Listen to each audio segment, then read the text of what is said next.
قد أفلح المؤمنون الذين هم في صلاتهم خاشعون والذين هم عن اللغو معرضون والذين هم للزكاة فاعلون والذين هم لفروجهم حافظون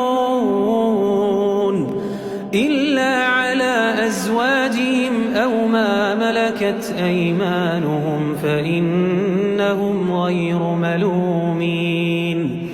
فمن ابتغى وراء ذلك فأولئك هم العادون والذين هم لأماناتهم وعهدهم راعون والذين هم على صلواتهم يحافظون أولئك هم الوارثون الذين يرثون الفردوس هم فيها خالدون.